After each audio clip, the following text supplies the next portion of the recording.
name's Sarah. I'm going to give you a quick whistle-stop tour through the draft Healthy Open Spaces strategy for Huntingdonshire. There is another longer video that goes into a lot more detail that is linked to in the description for this one. First of all, what is a Healthy Open Spaces strategy? Well, it sets out clear goals for how we're going to use our network of parks and open spaces to improve local people's health and well-being, and also how we can use them to improve our environment and our sense of community. It looks at what resources we have available and how we can best use them to effectively implement the aspirations of the strategy. So, how did we bring the strategy together? Well, we had a lot of conversations with local people and stakeholders because we wanted the strategy to reflect what local people wanted to see for their parks and open spaces. We spent a lot of time in the sites themselves, understanding what they gave to communities, what they needed to improve, the value of those spaces, and how they're located across the district. We also did a wealth of desktop research to understand what parks and open spaces do for communities and how they benefit communities. And we've brought all that together to create this draft strategy. And I'm quickly going to talk you through our vision for the future and the themes that sit underneath that. Before I do that, I just wanted to talk about the community engagement that we did. So we spoke to over 1,000 people about parks and open spaces through various mechanisms, including questionnaires, focus groups and events. And this slide here is a snapshot of our questionnaire results, which over 700 people completed, and it shows us that a significant proportion of people in the area are making use of our parks and open spaces, and that they value what they do for your physical health and your mental health and your quality of life. We also spent time in local schools, and I just wanted to quickly show you this bit, in part because it makes me smile. So there's a drawing of a perfect park from the children at Crosshall Junior School, which includes play provision, sports activities and a pond for turtles, as well as some postcards written by the children at Fawndown Primary that express why they think parks are important for them. So, moving on, we come to our overarching vision, which was developed in partnership with a range of stakeholders. And stakeholders are organisations and people that have an interest in parks and touch on how they're managed and maintained.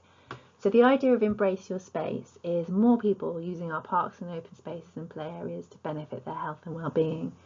So we had a lot of feedback in our community engagement from people that there was a perception that if you're not a child or if you don't have children, it might be that you don't feel like the park is for you.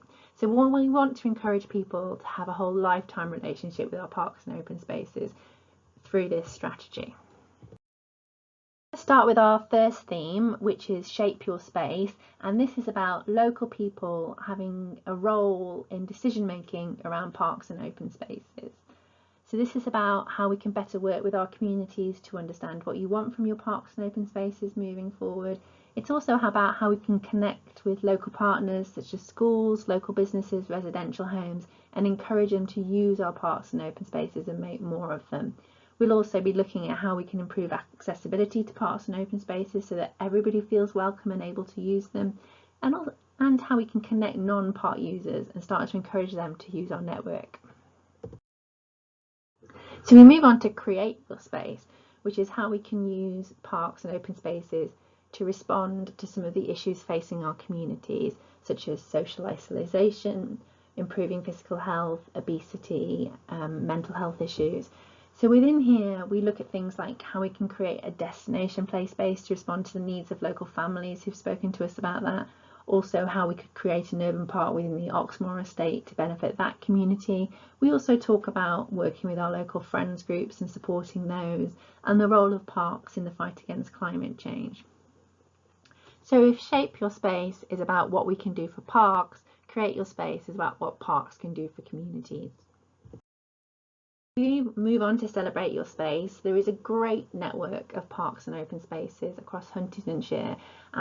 Within this theme, we're talking about how we can promote them and raise awareness of them once the social distancing has come to an end. So it talks about annual programmes of events and activities across our wealth of parks and open spaces, intergenerational events to bring communities together, and the simple things like making it easy for people to find out information about their parks and open spaces, and understanding the different things that different people need from those parks and open spaces. So we spent time with a community group in the Medway Centre to understand, for example, how old people want to be assured that there's certain facilities there if they're going to visit a park.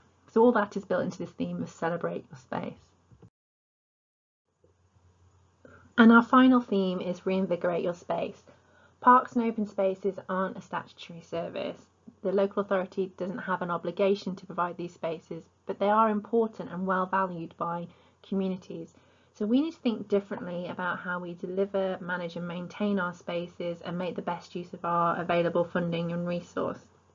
So this theme is about linking with other partners and working closely together, how we programme our capital investment priorities with a focus on health and well-being, and exploring opportunities for income generation such as events, grant funding and sponsorship.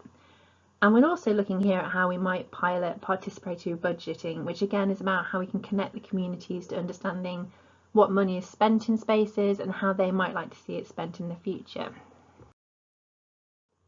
So that was just a very quick whistle-stop tour around draft Healthy Open Spaces strategy.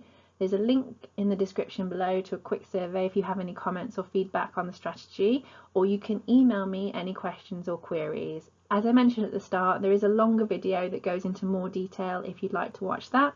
Thank you for joining me. Take care and stay safe.